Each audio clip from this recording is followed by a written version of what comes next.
I think it's actually very important to be honest about these things when they don't work out, and reflect on bad examples and say it's good to reflect on good practice, but what about bad practice? And I think it's good to be honest about that. And I do hope you can give feedback to those organizations who are not so successful in their CSR programs, because they have to also learn and improve. And but thank you for your honesty, because I think it's very helpful for us.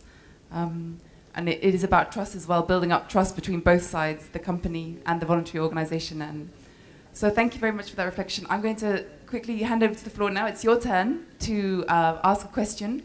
I'd ask you to please just quickly say your name, your organization, and keep your question or comment quite brief so that we have time for many people. So if you could raise your hand.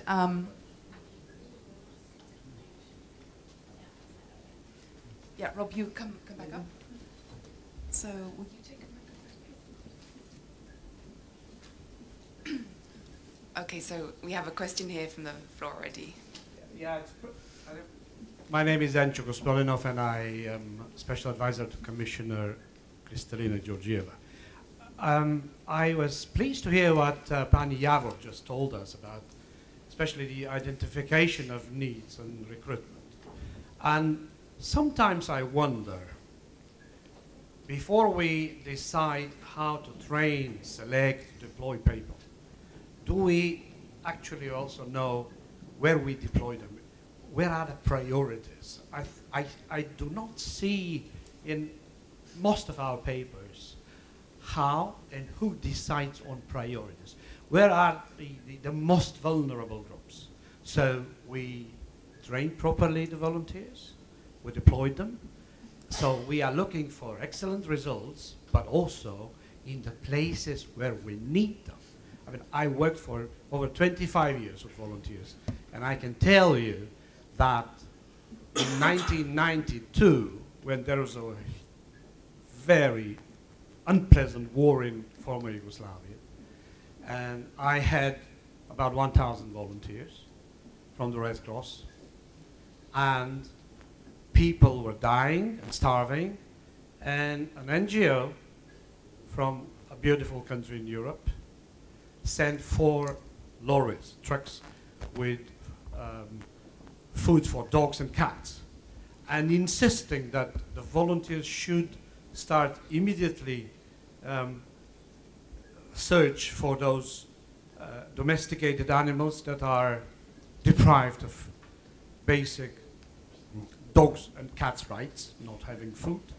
And then volunteers should start immediately distributing food. At the same time, those volunteers were busy with helping wounded people and starving people. So how we decide, who decides where the priority is? Today is the International Day for remembering the victims of HIV/AIDS. 34, 35, 40 million people. Now, where do we put our volunteers before we train them properly? That's my question. Thank you. Is that a question directed to one specific panelist, or is it a general comment? Whoever wants to. If anybody would like to respond to that. I mean, I think it's a very important question, and we in the program we spent like a few months on rethinking. Of course, I cannot compare because you were talking about something which really is about life or death. And I'm talking about the program, which is more about fun and enjoyment. But I think what is very important for us was because we are service provider as a program, so we provide service of volunteers to other projects. And for us, it was really important the communication with our projects to know if they really have a need to have volunteers and on which functions they should serve. Because volunteers, they do feel, they feel immediately if it's something true, if it's something needed, and if they make an impact. And they will vote with their feet, as we say, so they will not come the next day. So I think it's very important what you say, and we are really taking this into account in our program. Thank you. You wanted to comment? I would add that this is also about sensitivity. It's also about listening, and not only defining for ourselves what we believe is good for people. So basically, I think that I would add to this listening to volunteers, what they want, what they need from this. we also need to be more open to have this kind of discussions, because I'm not sure that we have this kind of discussion, and this is very much needed. Thank you. Can we have the microphone down here? Three things I would say. I think quite often from a volunteer manager's background, which is what I have, the part of the problem is that an organisation will recruit somebody in to manage the volunteers, and the expectation will be, get me 50 volunteers for Monday. And there is very little time given to that person to actually look at the needs. Secondly, there is too much judgment, I think, sometimes made on what volunteers are capable of, rather than actually what needs doing in an organisation. So if people have had bad experiences with volunteers in the past, they will not involve volunteers in those roles again in future. And the third thing, which I think Anna's experience showed, is that too many of our organisations value the currency, the euro, the pound, whatever, more than they do the donated hour. And so the effort will go into how can we make sure we get that money coming in, rather than thinking about how can we effectively involve volunteers so that they get a great experience, a consequence of which might be that money comes in subsequently. Okay, thank you. If we go on to the next question, I think if that's okay with the panelists. Agnes, I think you had a question? Yes, it's a very open question. I'm Agnes Uherecki. I'm working for AFSO, the Association of Volunteer Service Organizations, and I'm very thankful about this question. And I was trying to listen, and I'm not sure I really heard about joint problem solving or reciprocity. In my experience, the most successful volunteer projects are those where the volunteers are involved from the beginning of the project design, and thus they are empowered and they have the responsibility, they feel they really contribute. But when we talk about volunteer management cycle and recruitment, it almost looks like the work life. And if volunteers, so I would make a distinction between helping and voluntary work. So you have the helping type of volunteering when ordinary citizens believe I can help, we identify together a problem, we can solve this together in an innovative way. Or you have this kind of, oh, there's a recruitment process, I will submit my CV, I will be interviewed, I will be trained, and thus you create almost a working culture within volunteerism. And then the volunteers themselves think about it as a voluntary job. The sociological studies show that they refer to my job, the payment, or and you, I wouldn't say kill, but you really take away this voluntary spirit, the bottom-up empowered spiritual meaning of the helping. So I'm not sure this is a question, but maybe a point of reflection of how can we, I'm almost finished, how can we answer to the donors who want us to professionalize, to be accountable, to be transparent, but at the same time not introduce those kind of methods and structures that are just basically part of the working life. Thank you, Agnes. Did anybody want to react to that on the panel? Yeah. You're absolutely right. I think one of the things I've seen has been really interesting this year in challenging volunteer managers, professional volunteer managers, is the amount of change that's happened in 2011 that has been driven by volunteers, and the amount of profile that volunteers have got, and quite often in situations where there is no paid volunteer manager anywhere near. So one of my friends in Australia was commenting that in the floods at the start of the year in Queensland, and she had the floodwaters come within 30 metres of her house, and the whole community organised themselves to help each other, and no paid volunteer manager in sight. The same in the clean-up from a lot of the riots that we had in London and other major cities. And I think that's a real challenge for us, those of us who work in the professional field of volunteer management, to actually think about, as you say, how can we make sure that what we do is well organised but not too bureaucratic, and that volunteering isn't seen as something too close to paid work. There's some very interesting thinking developing that volunteering, certainly in the UK, was historically seen as something that people did as an alternative to paid work. It was something you did when you retired. for example, or if you didn't work. Whereas now it's being seen more as a leisure activity. And what other leisure activity do we do that requires us to fill in an 8-page application form, have a criminal record check? You know, you wouldn't do it. So we really, it's a big challenge for us as to how we can adapt. Great. Thank you. Another question from the audience. Carlton, there's a gentleman on the left, yeah. Hi, Carlton Deal, the Director of Serve the City. I have a question about debrief. So how important do you regard the debrief experience for the volunteer? And what are some components or characteristics of a successful debrief? Okay, thank you. Anybody have experience in this? So as I said in my presentation, actually in UEFA Euros, it's one of the main elements of the project, debrief and evaluation. So first of all, we evaluate volunteers. So they provide us feedback and we ask them different questions. How was the experience? What were expectations, if they were met? How was catering? How was uniform? Everything. So we really ask about their expectations, and on that basis, which is also a bit partly maybe a voice in discussion of the previous question, on that basis we create new programs. So we take it into account. If something was bad, if we can make it better. But also what is very important is the internal debrief of the team.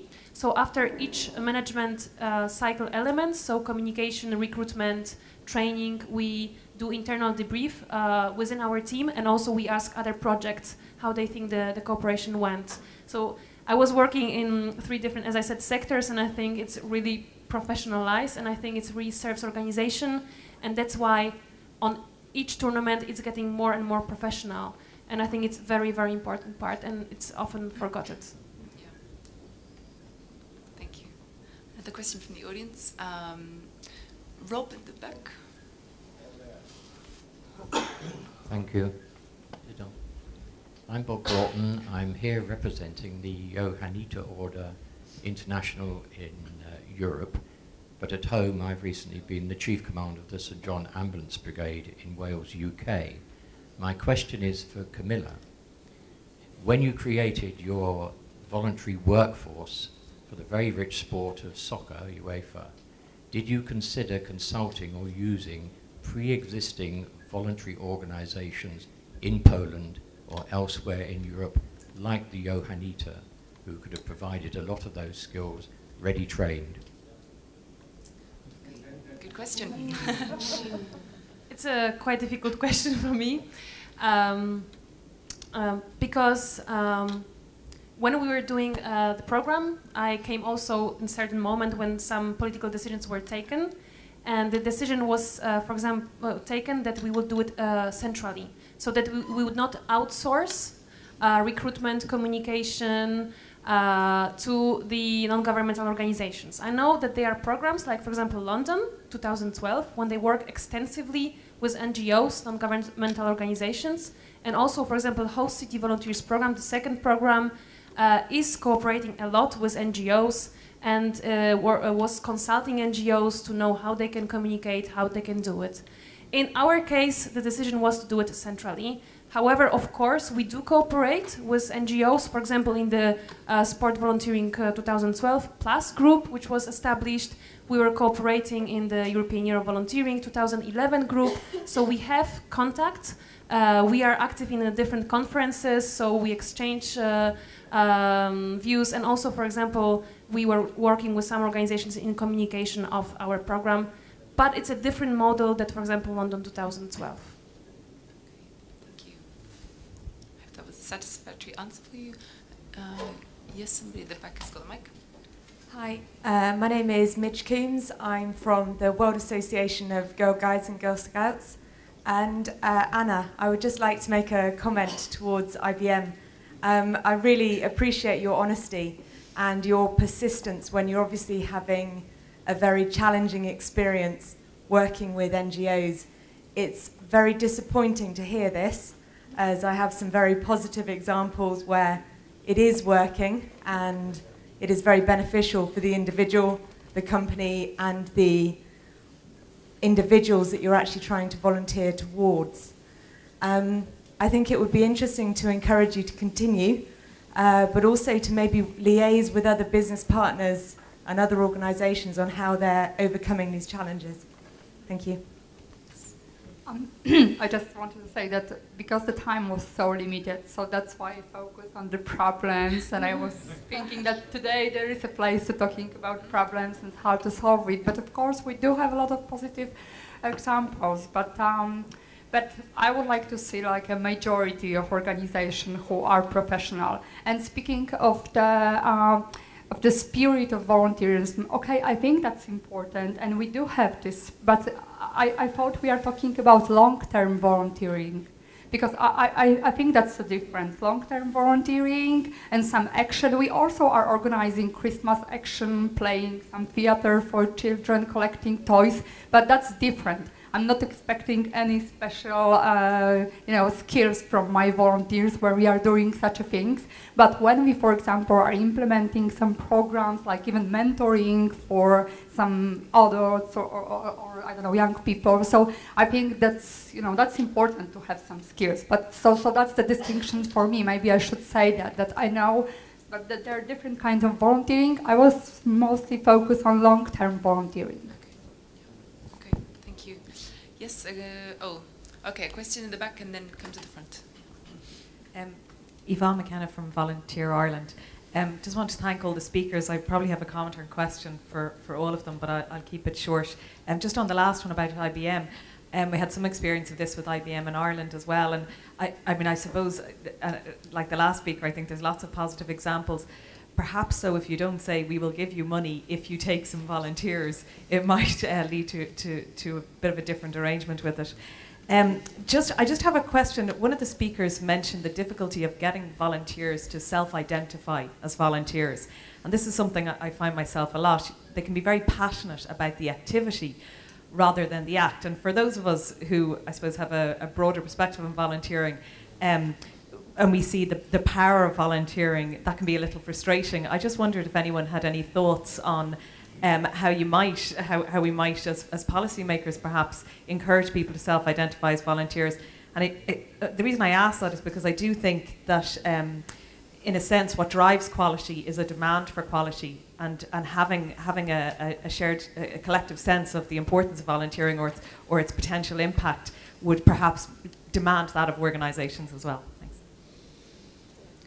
Thank you for that comment. Would you like to respond? Yeah, thank you so much, because I think this is absolutely crucial.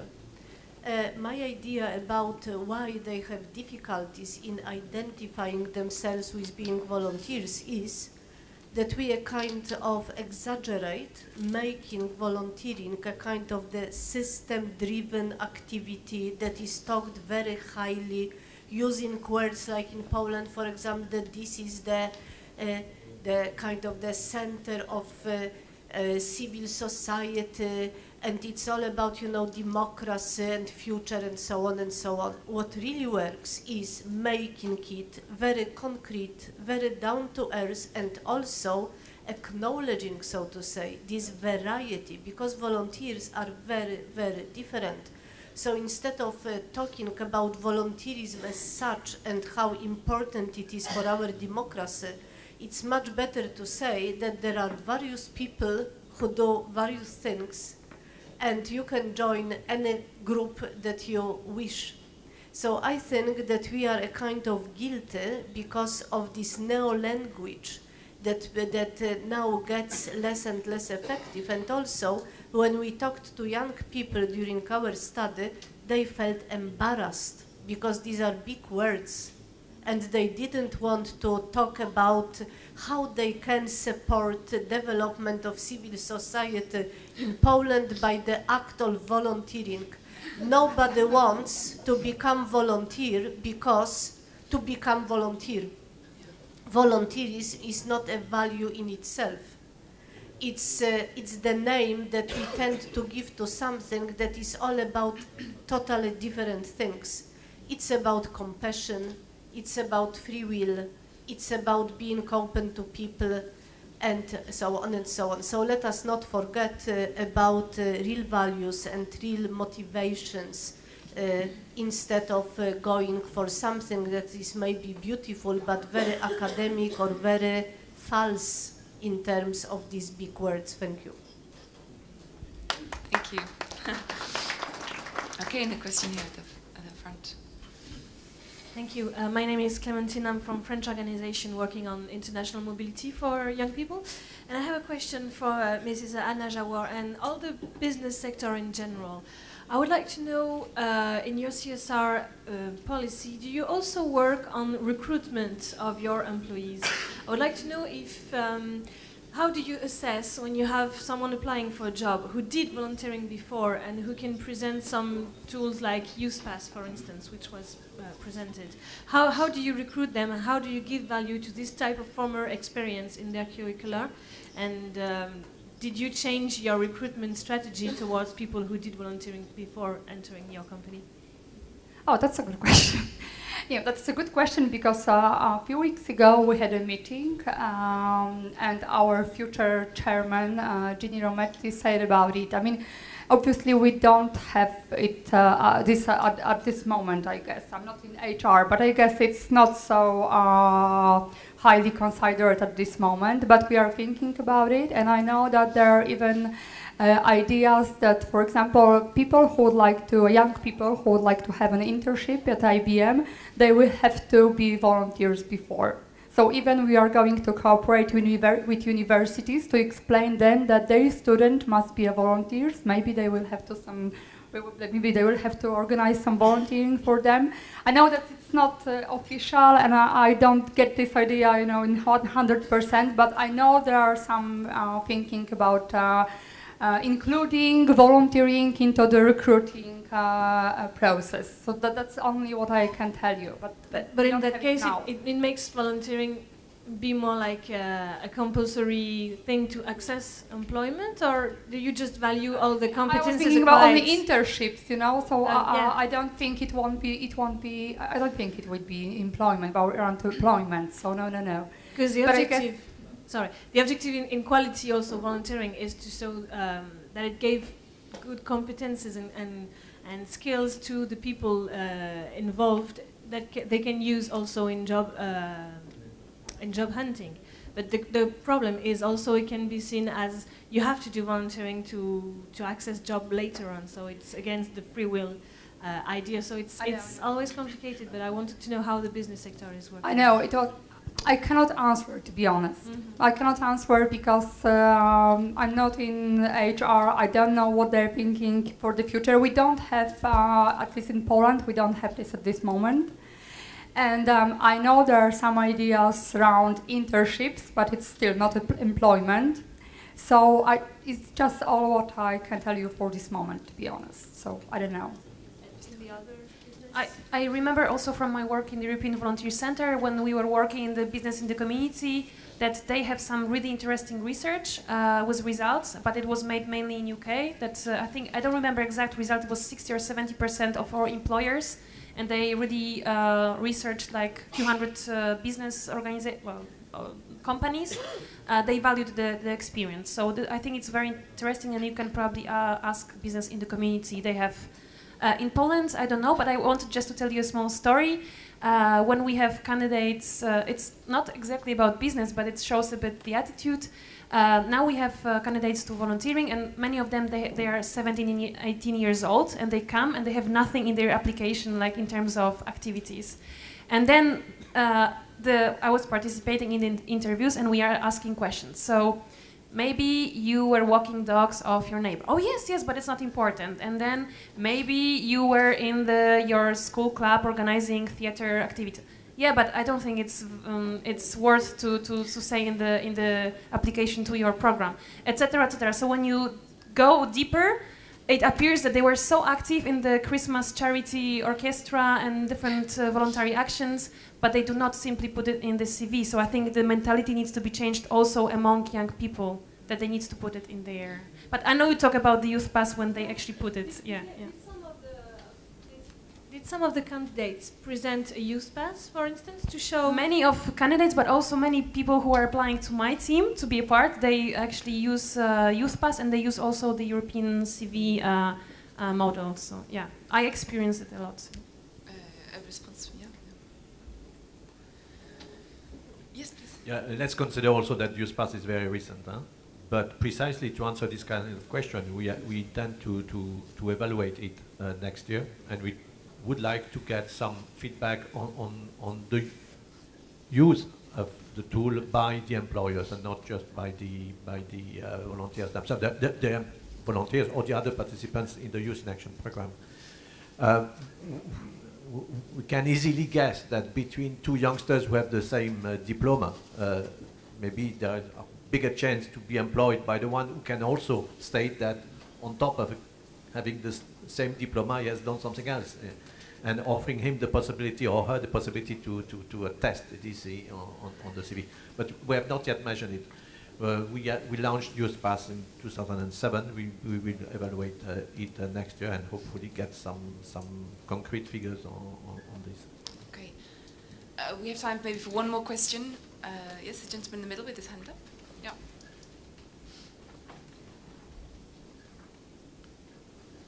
Yeah.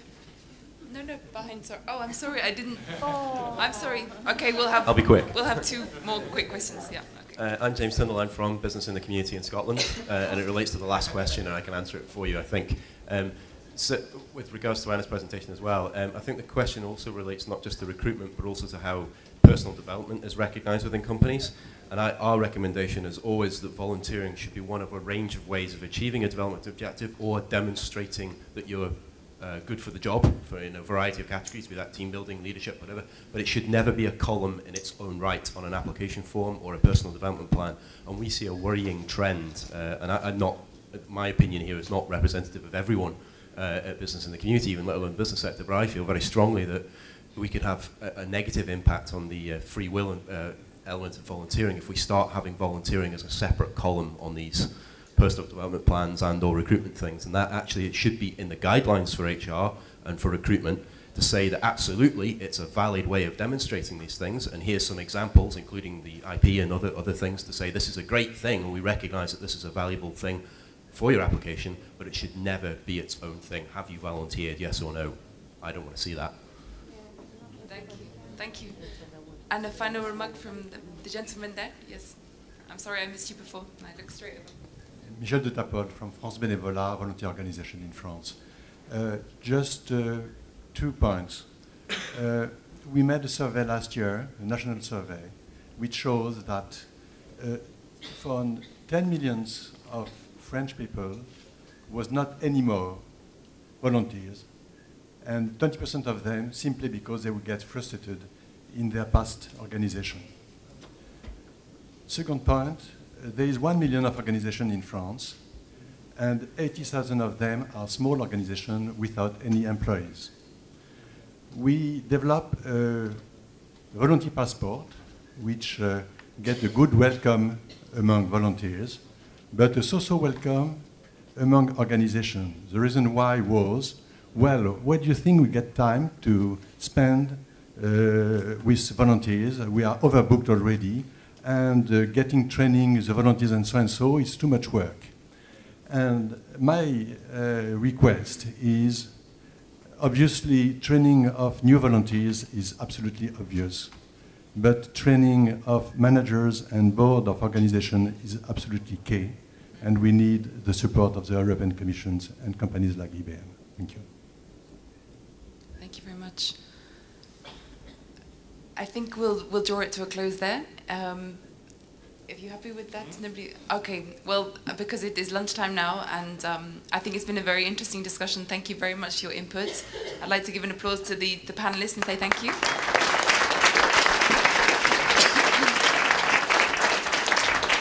I think it was a very interesting panel with some really different perspectives, so that makes it a rich conversation. So thank you. The reports will be summed up tomorrow, actually, not today. It'll be tomorrow morning where we'll have feedback from the other. Yeah, you're not on today, don't worry. So thank you again, enjoy your lunch, and I'll see you later. Thank you.